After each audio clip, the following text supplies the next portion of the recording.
Viral di sosial media, seorang wanita melakukan aksi copet yang terekam jelas pada kamera CCTV. Terjadi di retail perabotan rumah tangga Mr. DIY yang ada di PTC Mall Palembang.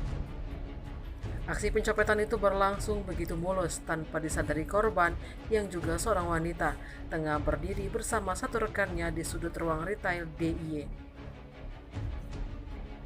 Saat kejadian, pelaku yang mengenakan pakaian panjang dengan motif abstrak warna biru mendekati korban bersama satu rekannya yang mengenakan tas gendong warna hitam. Pelaku datang dengan menenteng tas berwarna oranye serta memegang frame foto berwarna putih. Di saat pelaku sudah berdiri di belakang korban, lantas pelaku melancarkan aksi membuka resleting tas korban dengan ditutupi frame foto yang dipegang. Terlihat jelas ada sesuatu yang berhasil diambil pelaku dari tas korban, di mana aksi dari pelaku berlangsung hanya sekian detik.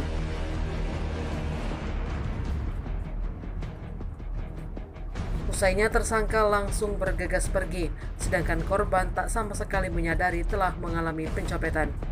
Atas kejadian itu, korban alami kehilangan ponsel pun akhirnya menemukan pihak Mr. DIY di PTC Mall dan meminta rekaman CCTV tersebut.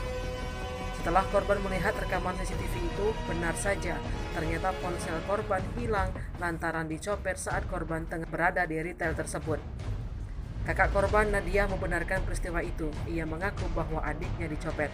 Dia berharap kepada para jual beli HP untuk menahan apabila ada yang menjual HP jenis adiknya yang hilang dicopet warna tersebut. Selain itu, Nadia juga menyampaikan bila mengenai dari pelaku untuk menghubunginya melalui media sosial pribadinya. Tim Liputan Sumsel Update TV melaporkan.